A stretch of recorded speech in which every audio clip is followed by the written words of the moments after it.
The Can-Am International Sled Dog Races are back in action this weekend. Last year, the entire event was canceled for the first time ever due to warm weather and lack of snow. News Center Maine's Drew Peters takes us back to the starting line to catch up with this year's Mushers. They say there's nothing like the bond between a human and their dog. It's kind of like a symbiosis when we're with our animals. And at the Can-Am Crown International Sled Dog Race in Fort Kent, that couldn't be more true. They feel our energy, we feel their energy. Without the bond, you don't have anything. That's the basis. More than 50 mushers and nearly 900 sled dogs from across North America will compete in this year's 30, 100, and 250-mile races. It brings people together from both countries, Can-Am representing Canada and America. Catherine Langley from New Brunswick is looking to defend her title after becoming the first woman to win the 250-mile race back in 2023. It's kind of like coming back home, coming to what we love. And yeah, once you do it, you're gonna get hooked. And it's hooked people of all ages. 15-year-old Piper Ashley from Fort Kent is the youngest musher ever to compete in the 100-mile race. When you're on the trail, they love what they do. I love that.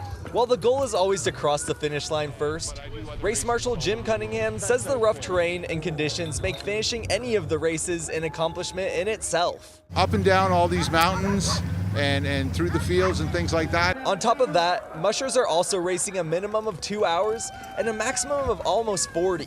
The 100 and 250-mile racers even need to rest overnight. The 250-mile race goes to from Fort Kent to Portage to Rocky Brook to Silver Camp to Allagash.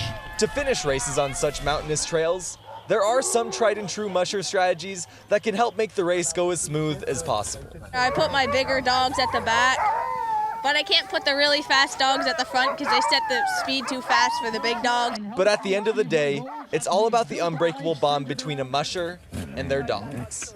When my dad used to run, he told me he'd never be a leader, but he just didn't like my dad, so he's the best leader I've ever had. In Fort Kent, Drew Peters, News Center, Maine. This year's event also took some time to honor Maine State Police K-9 preacher who died in the line of duty. Maine State Police and race officials gathered before the start of the 250-mile race to hand each musher a purple flower, which is a color that often represents courage and bravery in law enforcement.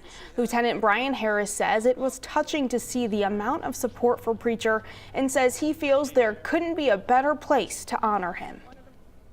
Whether it's a musher and his dog or one of our troopers and their dog, they get that bond. They work together, they play together, they live together, and they're in there with the common goal of whether it's pulling a sled dog or whether it's one of our dogs catching bad guys. They live for that. Lieutenant Harris will be meeting mushers to collect the roses at their first checkpoint in Portage, which is the town where Preacher died. A dog from the winning team of the 250-mile race will also be awarded with a medal dedicated to Preacher.